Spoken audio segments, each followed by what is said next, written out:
video ini dimulai, pastikan kamu sudah mengklik tombol like, subscribe, lonceng, dan share ke teman-teman.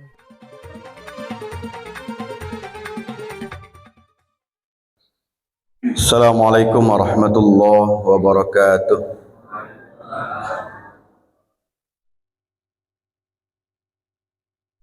Alhamdulillah. Alhamdulillahilladzi ahyana ba'dama amatana wa ilaihin nusyur. Asyhadu an la ilaha illallah wahdahu la syarikalah wa asyhadu anna Muhammadan abduhu wa rasuluhu sallallahu alaihi wasallam la nabiyya ba'dah. Allahumma salli wa sallim ala nabiyyina Muhammad wa ala alihi wa ashabihi wa man tabi'ahum bi ihsanin ila yaumiddin. Rabbana shrah lana sadrana wa yassir lana amrina wahlul 'uqdatam min lisana yafqahu qawlana. Allahumma arhamna bil Qur'an wa bi hadithi Rasulillah sallallahu alaihi wasallam.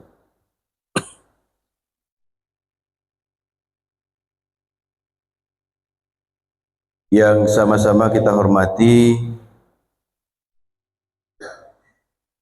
pengurus Masjid Al-Hijrah, yang sama-sama kita hormati Bapak dan Ibu sidang jemaah subuh, yang alhamdulillah pada pagi hari ini masih Allah berikan kesehatan, masih Allah berikan kekuatan kepada kita, dan tak lepas dari itu semua Bapak dan Ibu, Allah masih berikan kepada kita hidayahnya. Sebab kalau tidak gara-gara hidayah Allah, baralah kesantiang azan, bunyi azan muazzin, leka 7 tingkek bunyi azannya, suaranya, leka juara MTQ nasional yang azan tu. Kalau hidayah tidak sampai ke dalam hati kita, maka sudah bisa dipastikan kita tidak akan bisa sampai ke dalam ruangan masjid ini. Kecuali apa ini? Ketika telinga tidak bisa mendengar, mata tidak bisa melihat, kurang saja sampai kamu saja, tapi tidak dengan kesadaran hati, tapi hanya diosong dengan keranda jenazah. Itu hebat orang itu, Pak Ibu. Sudahlah dijadikan raja, diosong sama-sama, ya kan? Masuk ke dalam masjid, tidaklah baca salam, tiba di masjid, tagak paling muka di muka imam. Nah, saya itu orang mati. Tapi kita alhamdulillah Bapak dan Ibu, pada pagi hari ini kita masih Allah izinkan masuk ke dalam masjid ini. Mudah-mudahan nanti kita yang hadir di dalam ruangan masjid ini, mulai dari yang sholat subuh berjamaah tadi, termasuk juga dengan kita yang mendengarkan kajian pada pagi hari ini. Mudah-mudahan nanti Allah kumpulkan di dalam surganya Allah. Amin ya rabbal alamin. Bapak dan Ibu sidang jamaah rahimakumullah. Lai sehat Ibu? Lai sehat Bu? Siap. Apa lai sehat Pak? Lai sehat Pak? Kini kau mengaji paling baik ke Bu? Bukan dek gara-gara mata mengantuk, enggak. Nyo kecil orang Minang tu Bu, ada 3 hal yang paling baik dalam laki-laki Minang. Pertama apa Pak? Mengaji di muka guru. Kini yang bos sedang mengaji di muka di muka guru ambo. Ini beliau yang terhormat, guru ambo dulu Pak. Tapi guru tu tidak ada istilah mantan. Kalau guru sekali berguru, ambo diajarkan dulu, sekali berguru tetap jadi guru selamanya. Tidak ada istilah mantan guru. Saya tu Ustaz awak, Ustaz Khilal Syauqi. Itu guru ambo Pak. Beliau tu guru ambo. Nah, Bapak dan Ibu sidang jemaah rahimakumullah. Pagi kini sambil menunggu waktu siang, sambil menunggu jalan agak tarang. Kalaulah tarang nanti kita petarang Lumato dengan sarapan pagi. Ada sarapan pagi, Bu? Itu Ibu agak sibuk. Ambo takut beko dek sibuk Ibu beko ndak tadanga kaji. Ndak fokus. Alah tadi untuk ustaz teh. Biasa-biasa saya, Bu. Biasa-biasa saya, Pak. Nah, kita lanjutkan pembahasan kita yang disampaikan sebelumnya oleh Ustaz Enrico, karena beliau pada pagi hari ini Bapak Ibu berhalangan hadir, dan kemarin sore setelah Jumat beliau kontak, tolong gantian Uda. Di mana tuh? Di Masjid Al-Hijrah. Langsung siap. Oh, kalau Uda tuh minta tolong Pak Ibu, harus siap. Nah, Bapak Ibu, kita ambil dari kitab Riyadhus Shalihin, hadis yang ke-6. Tapi sebelum kita bahas hadis yang ke-6 ke Bapak Ibu, alangkah baiknya kita ulang-ulang, kita review-review kateh balik hadis itu. Pertama, hadis dalam kitab Riyadhus Shalihin itu diriwayatkan dari Umar bin Khattab. Hadis yang pertama itu adalah innamal a'malu bin niyat. Itu betul, Bu? Itu betul, Pak? Innamal a'malu bin niyat. Bapak Ibu, sidang jamaah rahimakumullah. Setelah innamal a'malu bin niyat itu, ada hadis kedua dari Ummul Mukminin Aisyah. Hadisnya adalah tentang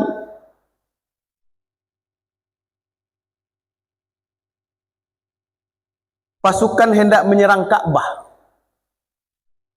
Ya, ketika itu ada pasukan yang hendak menyerang Ka'bah. Lalu ketika pasukan itu datang, ya, ketika pasukan itu datang, kecik Rasulullah di tengah jalan di gurun itu, ketika pasukan itu sampai di gurun, pasukan itu dicegat dan diperangi di situ. Lalu ketika itu mereka dibenamkan semuanya. Lalu bertanya Bunda Aisyah, kecik beliau, ya Rasulullah, bakok saduallahnya yang dibenamkan dalam negara itu. Bakok ndak yang pergi menyerang Ka'bah saja yang dibenamkan. Lalu jawab Rasulullah, Pak Ibu, mereka itu dibenamkan, dimatikan ketika itu, dihukum ketika itu, tetapi nanti ketika hari akhir mereka itu dibangkitkan sesuai dengan niat mereka masing-masing. Apa pesannya di situ, Bapak Ibu? Kalau awak sebagai seorang pendakwah ini tidak bisa menghukum musibah itu secara rata, Bapak Ibu. Jangan awak anggap musibah itu azab saja sadonya. Contohnya, kita balikan ingatan kita ke dalam 1 tahun atau beberapa tahun, 2 tahun yang lalu lah. Galodo di Sumatera Barat. Banyak orang mengecek, itulah kanai azab saduallah itu. Tidak bisa. Tidak bisa, musibah itu tidak bisa kita pukul ratakannya menjadi azab saja, tidak bisa. Tetapi di situ nanti harus kita beda-bedakan azabnya itu. musibah itu. Ada orang dapat azab, ada orang dapat ujian. Nah, Bapak Ibu, belajar awak dari musibah yang ada di Sumatera Barat beberapa waktu lalu itu. Yang meninggal itu ndak orang ndak solat saja dah. Bahkan ada guru kita ahli bahasa Arab di pondok pesantren di Niah Lima Jurai meninggal. Kurang soleh apa dia? Itu kau kecian azab. Ndak boleh. Makanya kata Rasulullah kepada Aisyah ketika itu, ketika Aisyah bertanya, "Ya Rasulullah, bako diazab orang kau sadonya?" Jawab Rasulullah, mereka nanti akan dibangkitkan dari kuburnya sesuai dengan niat masing-masing. Ah, itulah letak hubungannya dengan kaji kita yang ada dalam kitab Riyadhus Shalihin jilid pertama bab 1 itu. Tentang niat ikhlas. Nah, Bapak Ibu, sidang jamaah rahimakumullah. Kemudian di hadis ketiga, Nabi mengician melelko. Sesungguhnya di Madinah itu ketika dalam perang itu Bapak Ibu, sesungguhnya di Madinah itu ada sekelompok orang yang tidak pai perang tapi pahalanya sama kalian. Nah, yang tidak pai perang lah, tapi pahalanya sama dengan pahala orang yang ikut perang itu. Nah, kenapa? Karena mungkin di antara mereka itu ada yang sakit. Amakonya Pak Ibu, jangan kita anggap ada kawan-kawan awak tadinya sama sholat subuh jawab. Tu pulang saja, tak satunya kamari, tak satunya duduk mendengarkan pengajian subuh. Ajan dikecen loh, dipukul ratu loh. Itu yang dari jauh bana. Enggak. Bisa jadi pahala dia di rumah itu jauh lebih besar dengan kita di sini. Kenapa? Karena ada sesuatu yang tidak bisa inyo tinggalkan di rumah itu. Niatnya tadi. Makanya innamal a'malu biniat. Tapi Pak Ibu jangan dijadikan niko sebagai apa? Sebagai dalil. Lai salat tahajud malam tadi. Enggak. Tapi yang boleh berniat. Cukup saja ni. Dunia enggak bisa. Batu buat tak kalau tapi ambo jalan lalu lai. Ambo boleh berniat. Kapan itu terjadi? Ketika awak dawamkan setiap hari, lalu awak takaluk sesekali, itu dapat awak salamu pahala. Pahalanya sama dengan pahala awak tahajud setiap malam. Sama dengan kita pergi ke masjid ini Pak Ibu. Kita pergi ke masjid selalu rutin. Anggota tetap jamaah Masjid Al-Hijrah. Suatu hari awak sakit. Kurang azan awak di rumah. Lalu atau takaluk. Tak bisa awak datang ke masjid. Tetap Allah nilai kita pahala berjamaah. Kenapa? Karena sudah menjadi habit kita, kebiasaan kita. Dah menjadi rutinitas awak ke masjid. Tapi dengan catatan untuk solat. Tak untuk pergi mengocok arisan tu. Tidak bukan untuk menjual menggalih. Tidaklah untuk apa mah? Tidak perlu untuk apa mencari tuan aib kawan. Nah, Bapak Ibu sidang jamaah rahimakumullah. Kemudian di hadis keempat ceritanya sama, hampir sama dengan hadis ketiga. Kemudian hadis kelima. Ceritanya di hadis kelima, yang hadis sebelum yang keenam kok. Hadis dari Abu Yazid bin Ma'ni bin Yazid bin Al-Akhnas. Yazid itu Bapak Ibu punya anak namanya Ma'an. Suatu hari Yazid itu bersedekah, menitipkan sedekahnya atau zakatnya kepada salah seorang petugas yang ada di masjid ketika itu. Lalu dia meminta sedekahnya itu dibagikan kepada fakir miskin. Setelah itu Bapak Ibu datang anak Yazid itu yang bernama Ma'an. Datang anak Yazid yang bernama Ma'an, nyetemuilah orang tampai bapaknya menitip tadi. Dia bertitip sedekah ayah hamba petang sini. Jawe orang tampai menitip, sahabat tampai menitip ke? Iyo, mintalah hamba seketik. Dek Ma'an ko, orangnya butuh Bapak Ibu, fakir miskin dan ini berhak dan layak dapat bantuan, nyagih dek orang yang menitipkan tadi kepada Ma'an. Nah, setelah itu lah nyambil dari orang tu, datangnya ke ayahnya. Ya, ambo ambil seketik sedekah ayah yang ada ayah titipkan di masjid ke Patang. Ambo ambil seketik. Jawe Yazid tadi Bapak Ibu, kanaknya ndak waang dan kambo minta, ndak waang dan ambo tuju untuk diagian apa dah. Sedekah dah sini.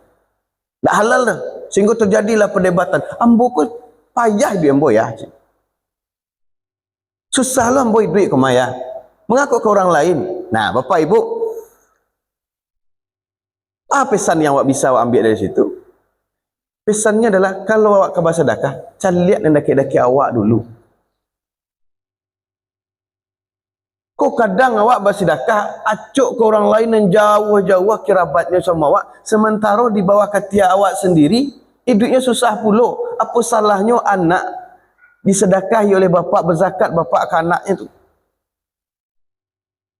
Kalau nyo masih dalam tanggungan bapaknya, sedekahnya itu bukan untuk menghilangkan kewajibannya sebagai menafkahi anak. Kadang kan kita indah Pak Ibu. Yang terjadi apa?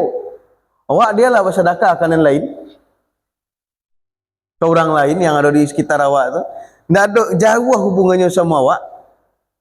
Dengan tujuan apa? Bila-bila awak perlu nyonya mudah datang ke awak. Itulah salah niatnya. Bila inyo datang ke awak, bila awak minta tolong ke inyo, ringan setangannya membantu awak. Itu niat awak lah salah. Ada udang di balik bakwan. Ibu tak bakwan lah, bakwan di belakang nah. Ya. Sementara di dalam hadis ini anaknya itu minta butuh anaknya itu Ma'an tadi. Dia laporkan ke ayahnya, Ma'an, tidak untuk engkau petang buat titip itu. Berdebatlah mereka. Diadukan kepada Rasulullah. Jawab Rasulullah, itulah hubungannya dengan judul lawak yang ikhlas tadi, niat. Bagimu wahai Yazid, apa yang sudah kamu niatkan? Dan bagimu, apa yang kamu ambil wahai Ma'an? Sehingga berdamailah mereka. Nah, Bapak Ibu, makanya di situ harus berjale-jale. Berjale-jale. Contoh misalnya, ya, ini nanti ada di hadis yang ke-6 ini nanti. Bapak Ibu kalau bersedekah, itu kalau bersedekah harus jale-jale. Harus tahu, apalagi awak berwakaf, Pak. Itu kalau berwakaf, Bapak Ibu harus kita ikrarkan capek. Kadang kalau kita berwakaf itu Pak Ibu, atau berwasiat lah, ya kan, berwasiat. Ambo ke berwasiat ada tanah sabidang di sini nah, ambo agian ke masjid Al-Hijrah. Itu kalau wasiat Pak terus ditunggu orang yang berwasiat itu mati dulu. Ya, harus ditunggu.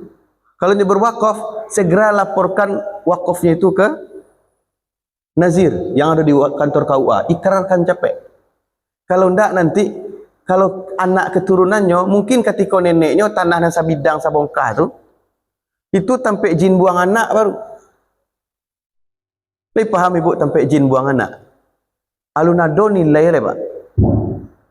Alun banilai tanah le, lah ia ke cucunya. Tiba di zaman cucunya tu, ketika cucunya lah jadi orang pintar, lah orang gagah, kira rago tanah ko, yuna barago 3 juta semeter, atau 2 juta semeter, tanah ko ada sekitar 150 meter berjalan matematik anaknya, karena cucunya itu orang pintar. Dek wakaf itu tidak disegera diikrarkan ketika neneknya duit, menggarik cucunya ketika kadang. Akhirnya, oh ndak ada dulu dah. Itu punya orang tua kami. Banyaknya orang bermasalah deh gara-gara itu kini Pak Ibu. Nah, jadi kita tinggalkan itu, kita masuk kepada hadis yang ke-6. Hadis yang ke-6 ni Bapak Ibu, Wan Abi Ishaq Sa'ad bin Abi Waqqas. Gelar beliau Abu Ishaq. Nama beliau adalah Sa'ad bin Abi Waqqas. Orang Arab tu Pak Ibu, dia tidak suka memanggil nama seseorang dengan nama yang pemberian ayahnya. Kalau nyolah dewasa, selalu diberikan gelar. Kan di komplek awak kan kayak gitu juga. Kadang di sekolahan awak bentuk itu juga Pak Ibu. Misalnya,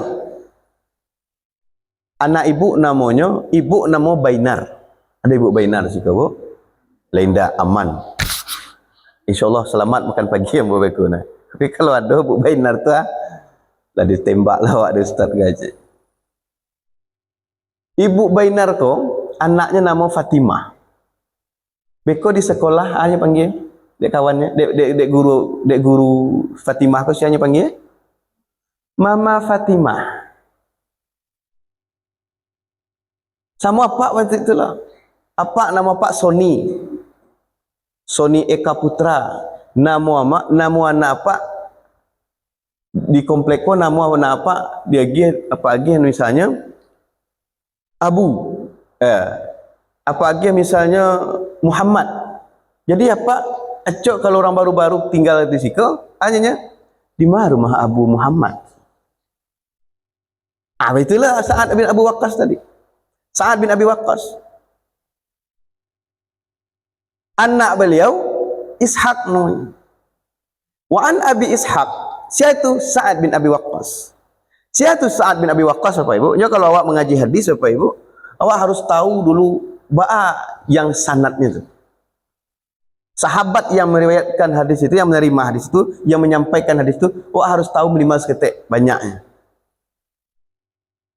Karena di situ ada pesan-pesan moral, keagungan-keagungan para sahabat yang mesti awak contoh setiap hari. Sa'ad bin Abi Waqqas ke Bapak Ibu masuk Islam di umur 9 baleh tahun. Ada yang mengatakan di umur 7 baleh, ada yang mengatakan di umur 8 baleh. Kita ambil saja yang tua, yang kadang. Di umur 9 baleh tahun beliau masuk Islam. Dan Sa'ad bin Abi Waqqas ke Bapak Ibu termasuk kepada 10 orang yang dijamin oleh Allah masuk surga. Dan kita Bapak, lihat do jaminan awak untuk masuk surga. Tidak. Sa'ad bin Abi Waqqas merupakan salah seorang dari 10 sahabat yang dijamin oleh baginda Rasulullah untuk masuk surga. Beliau itu adalah paman Nabi dari jalur ibunya. Paman Nabi, tapi walaupun umurnya masih kecil. Kan ada awak macam itu, Pak. Mama awak, ini umurnya masih ketek. Tapi balai jalannya begitu. Dia harus panggil mama. Nah, kemudian beliau mengatakan, Sa'ad bin Abi Waqqas tadi, Ja'ani Rasulullah sallallahu alaihi wasallam ya'uduni aman hajjatil wada' min waja'in istaddabi.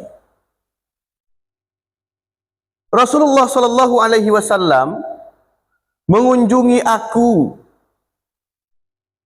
pada tahun Haji Wada. Ini pertanyaan Anda, bila Haji Wada, Pak? Tahun keberapa Haji Wada, Pak? Bu, tahun berapa Haji Wada, Bu? Nyo kalau awak lun makan ke yo agak payas deh Bu. Tahun berapa Haji Wada? Tahun ke-10 Hijriah. Beliau Rasulullah sallallahu alaihi wasallam datang kepadaku, kata Sa'ad bin Abi Waqqas, ya. Ketika tahun Haji Wada, ketika itu ambo sedang sakit keras. Beliau sedang sakit keras. Bapak Ibu, apa pelajaran yang bisa awak ambil? Sunnah bagi kita sebagai pengikut Rasulullah, umat Rasulullah, kalau ada kawan awak nan sakit, dijangwa. Sunnah hukumnya. Apalagi ketika Covid patang, waduh. Itu tidak terjalankan sunnah Rasulullah nanti. Bahkan ada bagai orang yang video call takut Pak Ibu, entah dari malu datang virus kau menjalar keluar dari, lewat kacu api, masuk ke awak anda. Sunnah bagi kita hukumnya untuk menjenguk kawan yang sakit. Nah, Rasulullah lakukan itu bukan dek gara-gara Sa'ad bin Abi Waqqas itu paman beliau, ndak. Jangankan itu, seorang nenek-nenek yang sering meludahi Rasulullah ketika dia sakit, Rasulullah datang menjenguk pertama kali. Bayangkan itu. Jadi sudah menjadi sunnah yang wajib, yang harus kita lakukan kalau ada kawan kita yang sakit. Tapi ketikalah sampai di situ, jangan kita omelin orang tu, tambah naik darahnya beko, tinggi tensinya. Caliak beko Rasulullah menghibur Sa'ad. Nah, lalu apa yang terjadi Rasulullah kepada Sa'ad ketika itu? Fakultu, kata Sa'ad, aku bertanya kepada Rasulullah, ya Rasulullah, inni qad balagha bi minal waj'i ma tara. Ya Rasulullah, sesungguhnya aku ini sedang mengalami sakit keras serupa apa yang engkau lihat Rasulullah. Bako mengadu Sa'ad bin Abi Waqqas ke Rasulullah ketika itu Pak Ibu, karena Sa'ad bin Abi Waqqas merasa ketika itu beliau itu sudah tipis harapan untuk hidup. Makanya Sa'ad bin Abi Waqqas melapor ke Rasulullah. Tak lama membawa Rasul ke Nabi. Lalu setelah itu, wa ana dzu malin wa la yarithuni illa ibnatun li. Dan saya memiliki harta, banyak harta, ya. Tetapi dari harta ambo itu ya Rasulullah, kata Sa'ad bin Abi Waqqas Pak Ibu, tidak ada yang bisa untuk mewarisi harta ambo kok kecuali hanya satu orang anak ambo saja. Ingat, Sa'ad bin Abi Waqqas itu Pak Ibu ada 30 anaknya. Tapi sangke itu anak beliau baru satu orang, perempuan.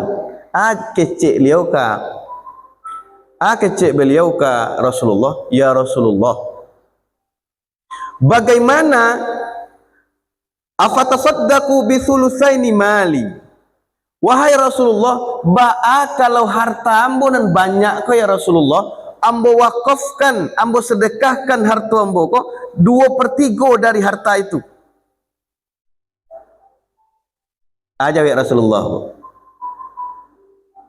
Tolong Ustaz Cik, matikan alarm Cik, Bang, yang pakai peci haji.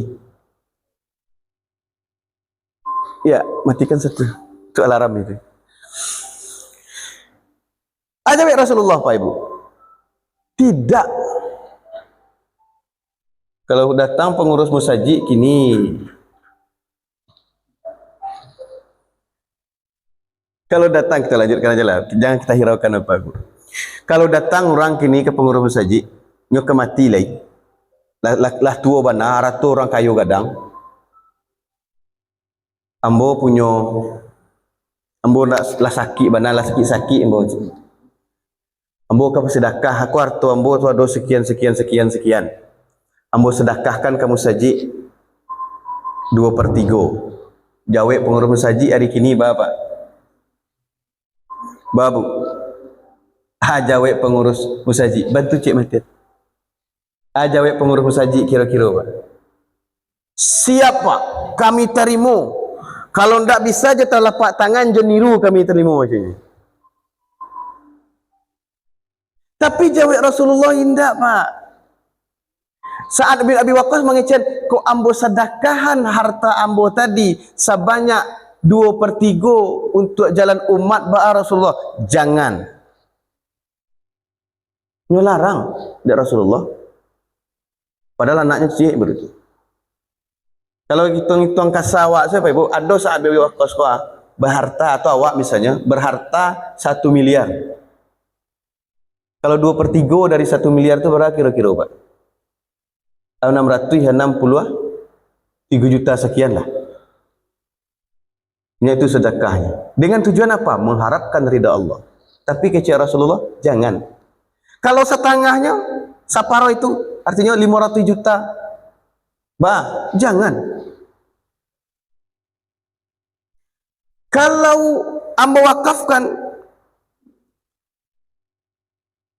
faqala fasyartu ya Rasulullah, kalau setengah Rasulullah, kata Rasulullah, la, enggak. Qultu Sa'ad bin Waqqas mengatakan lagi, fasulusu ya Rasulullah, bagaimana ya Rasulullah ambo bersedekah 1/3 dari harta ambo tu? Jawab Rasulullah Pak Ibu, faqala as-sulusu was-sulusu katsir. 1/3 tu dari harta kau tu Sa'ad bin Waqqas, itu banyak itu. Atau di dalam hadis lain yang diriwayat Imam Bukhari, kabir, gadang tu. Walaupun dia 300 sekiannya, 333 gadang itu. Innaka intadhar warathaka aghniya khairum min antadharahum alatan yatakaffafunan nas. Sesungguhnya wahai Sa'ad bin Abi Waqqas, jika engkau meninggalkan anakmu atau ahli warismu dengan harta yang lebih banyak, itu jauh lebih baik daripada kamu meninggalkan, kamu bersedekah banyak-banyak sebelum meninggal itu. Jauh lebih baik itu daripada dia nanti miskin dan dia minta-minta kepada orang lain. Jadi apa pesannya Pak Ibu? Yang ikokolah yang menjadi dasar bagi para ulama. Kalau awak bersedekah, berwakaf, berwasiat, wasiat awak tu tidak boleh lebih dari 1/3 harta. Bahkan Abu Bakar As-Siddiq bersedekah, berwasiat itu hanya sampai 1/5 harta. Kalau kita baca syarah hadisnya begitu. Jangan dikodek gara-gara, bu, bersedekah salah bu, jual rumah tu, biar itu nan kamu nolong ibu biswa. Sementara ibu punya tanggungan. Apa punya tanggungan, Pak? Kata Rasulullah, jangan. 1/3 itulah banyak tu kata Rasulullah. Gadang sedekah tu kata Rasulullah. Artinya apa, Pak? Artinya jangan gadang-gadang bana gitu. Karena pula orang yang tinggal. Nah, Bapak Ibu kita lanjutkan sekali lain. Tidak kita baca matannya lah Bapak Ibu, karena harilah siang, dalam nampak mana jalan pulang. Kemudian jawab Rasulullah lain setelah itu Bapak Ibu, sesungguhnya tidaklah kamu menafkahkan sesuatu nafkah dengan niat untuk mendapatkan ridha Allah. Aku pesannya tu yang sesuai dengan niat ikhlas tadi. Tidaklah engkau bersedekah, tidaklah engkau berinfak, berzakat dengan mengharapkan ridha Allah, melainkan engkau pasti akan diberi pahala. Sekalipun sedekah engkau itu makanan yang engkau letakkan di mulut istrimu. Jadi Pak, apa magiah ibu balanjo nafkah ibu itu dalam rangka sedekah. Makanya bu kecen kapak di rumah banyak-banyaklah sedekah kamboda ya. Iya. Karena itu bagi bapak bukan hanya kewajiban, kalau dia niatkan kepada Allah, itu uang yang dikasihkan ke ibu itu jalannya sedekah. Lalu Sa'ad bin Abi Waqqas bertanya, apakah sahabat-sahabatku akan meninggalkanku di sini? Karena Sa'ad bin Abi Waqqas tadi sakit. Sementara kejadian itu setelah pelaksanaan Haji Wada dan ketika bersiap-siap balik ke Madinah. Dia tanya dia Sa'ad bin Abi Waqqas, wahai Rasulullah, tu sahabat-sahabat ambo tu ya Rasulullah, tu baliknya dia tinggal ambo di siko. Sementara ya Rasulullah ambo hijrah lah pindah ambo ke Madinah. Ambo ndak ingin di siko, ambo lah merantau ke Madinah. Ambo lah jadi orang Madinah. Ajawe Rasulullah, sungguh tidaklah kamu ditinggalkan, sungguh kata Rasulullah, tidaklah engkau tinggal di sini, tetap engkau di Makkah untuk mengharap ridha Allah, kecuali engkau nanti diangkat derajatmu, ya, kecuali diangkat derajatmu oleh Allah Subhanahu wa taala. Kenapa? Karena yang tadi Pak Ibu, hadis pertama tadi, innamal a'malu binniyat tadi. Innamal a'malu binniyat tadi. Barangkali jika kamu ditinggalkan oleh sahabatmu, kamu bisa memberi manfaat jauh lebih banyak dan kamu dipanjangkan umurmu. Kiranya Bapak Ibu, Sa'ad bin Abi Waqqas kau tidak jadi meninggal sangka itu doh. Sa'ad bin Abi Waqqas sehat, bahkan umur beliau sampai 85 tahun. Ada nama ngecen 88 tahun. Sehingga Bapak Ibu, Persia itu dibebaskan akhirnya oleh Sa'ad bin Abi Waqqas. Menderitalah orang-orang Persia itu. Kenapa? Karena gempuran Sa'ad bin Abi Waqqas. Sa'ad bin Abi Waqqas itulah yang berhasil masuk ke dalam istana Persia dan duduk di atas singgasana raja Persia itu. Rugi mereka dan umat Islam untung. Dan di akhir hayat beliau, Sa'ad bin Abi Waqqas ke Bapak Ibu menjadi orang yang sangat terkenal.